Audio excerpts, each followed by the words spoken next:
A diretoria reunida. No telãozinho o Tetra. Oswaldo Pascoal, o Mister. Mauro Naves, o presidente. E Lugano, o nosso capitão aqui da defesa, tocando a bola no nosso ESPN FC. E uma honra, um privilégio, porque nós vamos começar o programa hoje já colocando no meio da nossa turma. Né? Tem mais um da diretoria que entra no clube junto com a gente. Olha lá quem tá no telão, ó. Que meio quem, rapaz? Mas que meio campo é esse, hein? Vadinho da Tupi vai à loucura. Ele chora. Os palmeirenses choram porque um deu muitas alegrias e o outro está dando muitas alegrias para a torcida do Palmeiras. Que satisfação recebê-lo aqui no nosso clube, Rafael Veiga, muito bem-vindo. Obrigado, João, mais uma vez pelo convite. Lugano, Mauro, Pascoalzinho também. Sempre um prazer estar falando com vocês, viu? Que legal. Mauro Naves, qual é aquela observação que você estava fazendo aqui fora do ar pro Rafael Veiga aí do gol dele, Mauro Naves? Boa noite, presidente. Boa noite, companheiros. Abraço enorme aos fãs de esportes. Então, a dificuldade que é fazer um gol em clássico. Ele faz um gol maravilhoso, de fora da área. E aí o árbitro deu o gol pro Scarpa. Aí eu falei, mas não é possível. Se eu fosse pela súmula, a gente teria convidado o Scarpa. Não, Rafael, prazer enorme recebê-lo aqui, viu? Parabéns. Já tá aí com 27 gols pelo Palmeiras e Brasileirão. Já tá entre os 10 maiores artilheiros do Palmeiras. E não vai parar por aí, né, Rafael? Ainda tem muito jogo pela frente, ainda dá para fazer outros. Ou o campeonato já acabou? Não, tem bastante jogo ainda para acontecer, para jogar, né? A gente sabe que a gente tem uma vantagem significante, né, para o Fluminense, para o próprio Flamengo, mas tem jogos pela frente. No futebol tudo pode acontecer, né? E a gente tem que levar essa seriedade até o final, né? Porque esse é o caminho que a gente tem que seguir. Muito bem, Lugano, imagine você, Lugano, na defesa, aí você vê pela frente aquela dupla ali tabelando no meio campo, ali na entrada da área. Fala, Tetra! Bem-vindozinho! Tudo bem, João? Com certeza eu ia ficar mais por trás, ia falar pro Veiga, adianta ali, fica lá mais próximo do Lugano, deixa que eu vou meter a bola pra você. Eu não ia dar essa brecha, né? Eu ficar de costa com o Lugano ali. Um beijo pra você, Lugano, meu parceiro, satisfação estar com você também, presidente, meu querido Pascoal, mestre. Veiga, parabéns, meu irmão, pelo gol, pela história que você está fazendo no Palmeiras, no Verdão.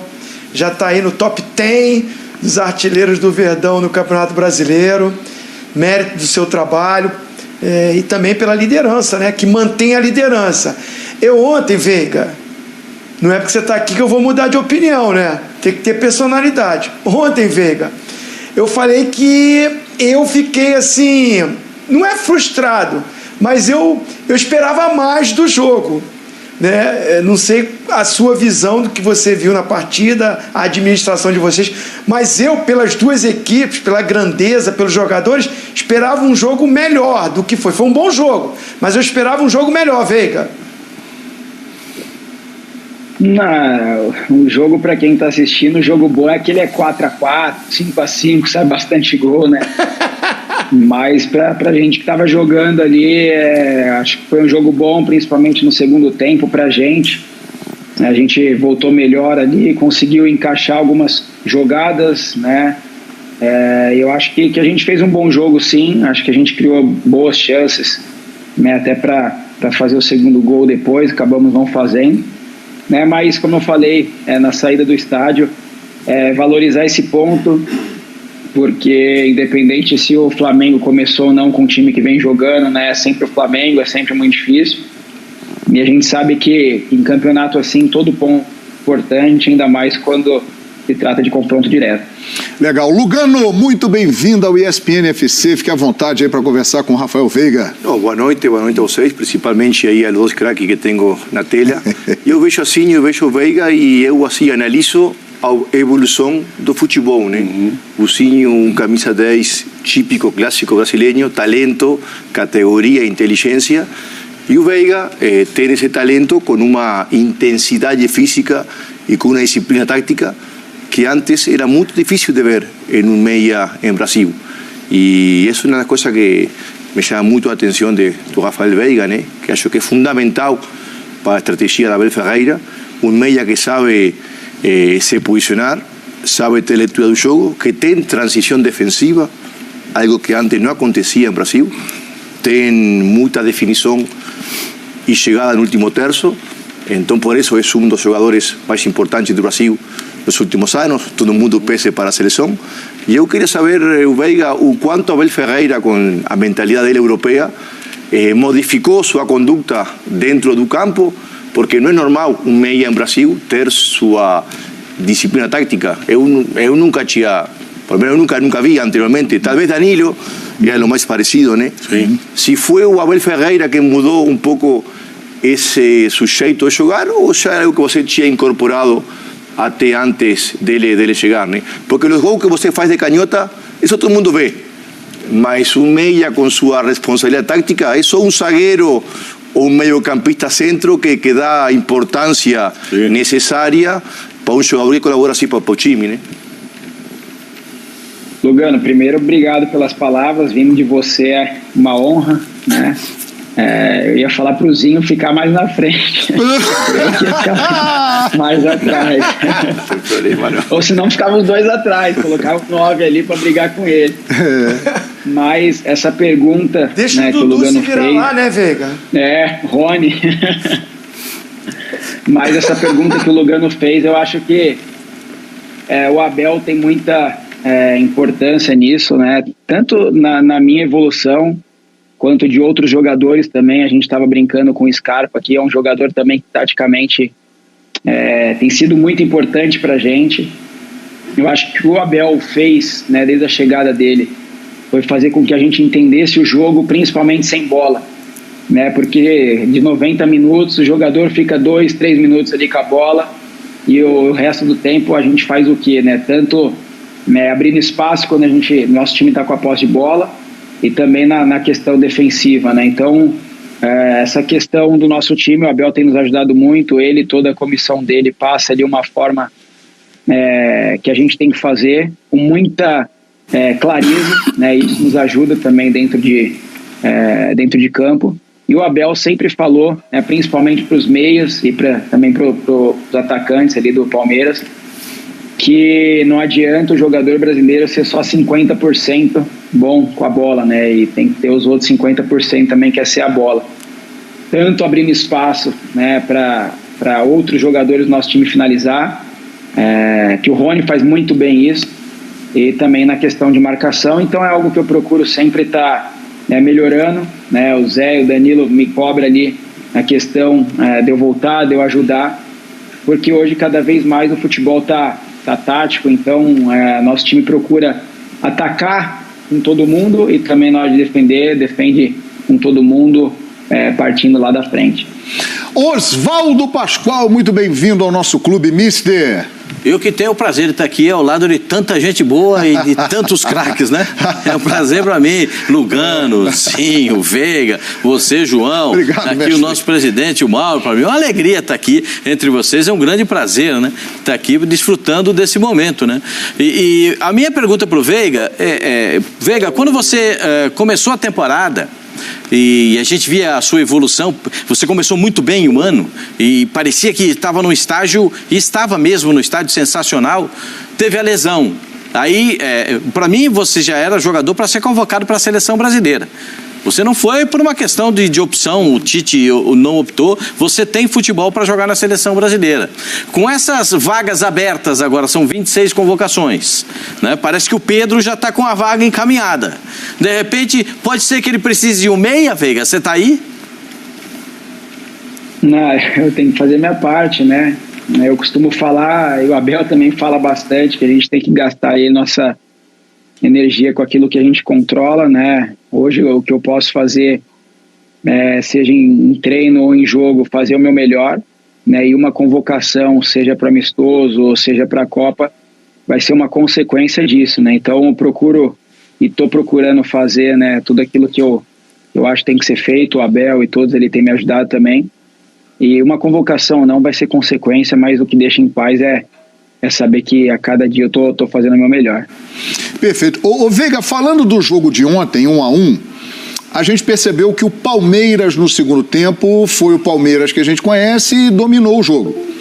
Aquela escalação do início da partida, alternativa do Flamengo, de alguma maneira surpreendeu e mudou um pouco os planos do Palmeiras no início do jogo?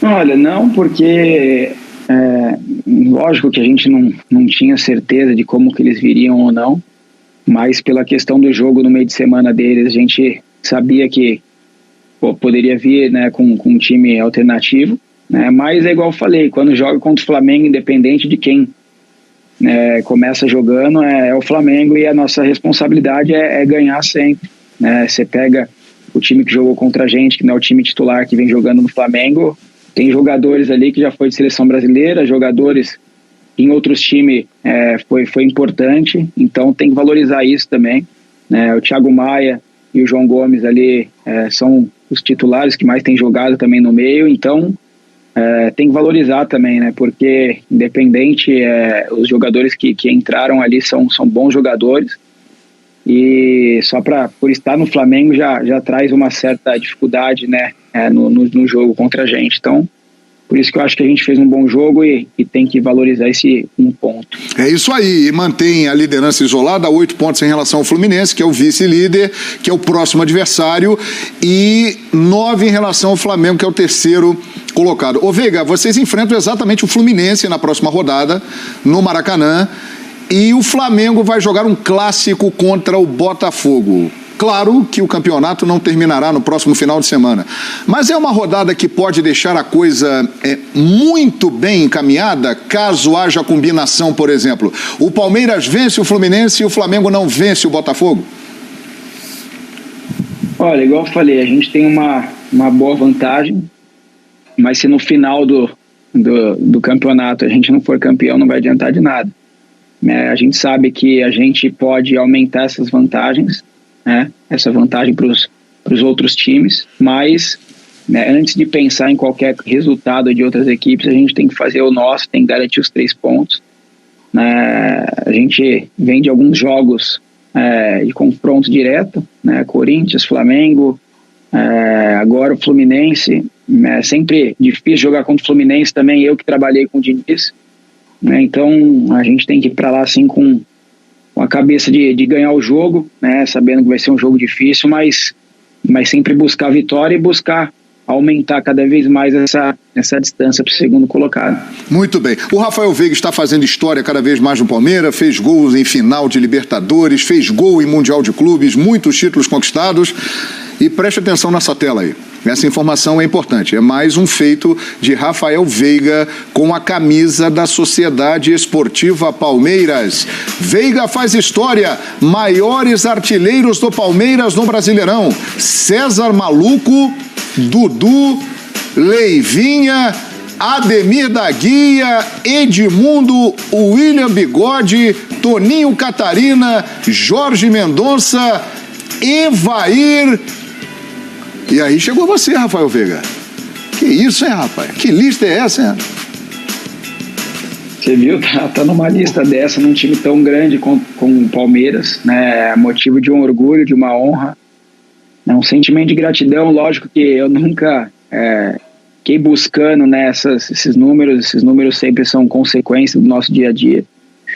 Mas é isso, eu acho que eu fico feliz porque isso mostra que estou no caminho certo, que as coisas que eu tenho feito junto, né, com os companheiros ali tem dado certo. Então procurar, né, daqui para frente continuar fazendo gol, ajudar o Palmeiras, que eu acho que isso que é o mais importante.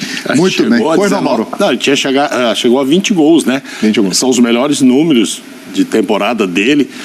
Rafael, eu só queria te perguntar o seguinte. 21. Não, em 21, teve o anterior. O de ontem não está registrado a favor dele ainda. É que foi descarga. Pois é, tô esperando sair. Vai. Exatamente. Então, e a melhor temporada sua em termos de gol. Olha, do torcedor, ou talvez aí dentro mesmo, no ambiente de vocês, eu costumo dizer que o Abel poupa muito pouco. Ele troca 2, 3 no máximo e tal, aí vai para entrevista, diz, não, esse campeonato tá muito difícil porque tem muito jogo e tal, mas toda vez ele tá pondo o time titular. Às vezes tira no segundo tempo um pouco, você, Dudu, etc. Mas vocês estão jogando muito esse ano, assim, muitas vezes e muitos minutos. Lá no final, se tiver que priorizar, o que você acha que você tem ouvido aí do torcedor? Ah, não, tá na hora do Brasileirão? Ou não, opa, Libertadores é outro nível, vamos para priorizar a Libertadores. Vai dar, de repente, para administrar as duas idas aí, mas o que você sente que o torcedor gostaria mais, se possível, esse ano, se tiver que escolher entre um e outro? Não, o torcedor que é o brasileiro e a Libertadores, quer que priorize os dois. Dá para levar, sim, a gente só vai priorizar a Libertadores, né, quando o Brasileirão estiver na última rodada e a gente estiver com 10 pontos de diferença para o segundo colocado, daí dá para priorizar. Fora isso, né, a gente vai jogar todos os jogos, né, lógico que por essa sequência de jogos, às vezes o Abel mexe um pouco no time, nem sempre ele tira, né, mas às vezes, se vocês perceberem, ele dá 10 minutos ali, né, do segundo tempo, ele já começa a mexer, e querendo ou não, por mais que a gente quer jogar todos os jogos, mas isso dá uma ajudada também na sequência do ano, nos jogos, né, porque é uma sequência muito forte, né, e quando a gente sai ali um pouquinho antes, isso nos ajuda também para a gente fazer os outros jogos. Muito bonzinho. Assim, até em cima disso, Veiga, a minha pergunta vai até nessa administração e gestão desse grupo, né, que eu acho, a gente conversa aqui no programa, eu e o Pascoal, não é um elenco tão grande, mas o Abel administra bem, né, a minutagem de vocês nos dois times, né, então ele vai poupando, mas jogando, né, ele não tira do jogo, não deixa um jogo todo fora. A gente percebe que é durante o jogo que ele vai tirando alguns, vai descansando e aí vai levando todas essas competições. Sair da Copa do Brasil é ruim, não foi bom, ainda mais da forma que foi, né, injustamente, um erro de arbitragem, mas acabou contribuindo para até fazer uma gestão melhor para essas duas competições. Essa reta agora, essas 2 semanas, são as fundamentais, né, porque além de pegar o Fluminense fora, tem o jogo contra o Bragantino, que também é difícil, no campo do Bragantino, e depois tem o Juventude em casa. Mas no meio disso tudo tem os 2 jogos contra o Atlético Paranaense. O Abel tem conversado com vocês, até por isso essa manutenção de vantagem para poder administrar nessa reta final, ô Veiga? Não, o Abel nunca falou em questão de administrar nada. O Abel fala que a gente tem que ganhar o máximo de jogos, né? Todos os jogos a gente vai entrar para ganhar, independente contra quem for, onde for, independente de quem jogar, vai jogar para ganhar, e ele nunca falou isso, né, de administrar. A gente, ali quando começou o Brasileiro, ele estipulou uma meta pra gente de cada 10 jogos fazer X pontos, né, e a gente busca essa meta que ele colocou ali pra gente, porque é isso que vai fazer com que a gente consiga alcançar os nossos objetivos, né? Acho que nesses anos que a gente está junto, todo mundo já sabe o jeito dele trabalhar, essa questão de gestão que ele faz de jogadores, né? Igualzinho falou, ele não tira muitas vezes do jogo, mas tira um pouquinho antes ali do segundo tempo, então isso ajuda também, né? E é isso, acho que independente de quem jogar, como eu falei, contra quem jogar, a gente vai jogar para ganhar. Em momento nenhum a gente vai nem pensar em afrouxar um pouco o elástico, né? Acho que o Brasileiro é um campeonato difícil e o futebol, se a gente der brecha as coisas podem acontecer, então a gente não vai dar brecha nenhuma. Perfeito, nós temos que liberar o Veiga, né, o combinado com a assessoria de imprensa do Veiga, o nosso Akash Felliger. Muito obrigado por nos ajudar aqui a colocar o grande Rafael Veiga para bater um papo com todos nós e a torcida do Verdão e a todos que gostam do futebol. E para terminar, Veiga, eu não posso deixar de tocar num ponto. O Palmeiras é um time marcante na sua carreira, mas o Atlético Paranaense também é. Eu e o Zinho transmitimos a campanha da Sul-Americana 2018. Você arrebentou lá, servindo toda hora o Pablo e deixando ele na cara do gol. E agora tem esse reencontro, rapaz. Você do lado do Verdão. Você conhece bem o que é o Atlético Paranaense. Conheço bem como é que é o Atlético, como é que é a Arena da Baixada, né? Em todas as entrevistas que eu já dei, eu sempre deixei claro que o Atlético foi muito importante na minha carreira, né, porque lá eu tive uma sequência, lá eu evoluí como jogador, né, então sou muito grato, né, tudo que eu vivi no Atlético, eu tenho um carinho enorme com cada um, né, lá, os jogadores, a comissão, mas nesses próximos 2 jogos contra ele aí vai dar uma amnésia em mim, não vou lembrar de nada e vou querer ganhar. Boa, Veiga! Sucesso ainda maior para você, para todos do Palmeiras que vem fazendo realmente esse trabalho espetacular e marcando época aqui no futebol da América do Sul. E muito obrigado pela gentileza de conversar conosco aqui da ESPN, no ESPN FC. Mais uma vez, Veiga. Eu que agradeço. Obrigado pela participação, pelo convite. Um abração. Grande Rafael Veiga, rapaz, começamos bem o programa, hein? Que largada foi essa, Rafael Veiga, ao vivo com a gente aqui no nosso clube. É ele? Vi.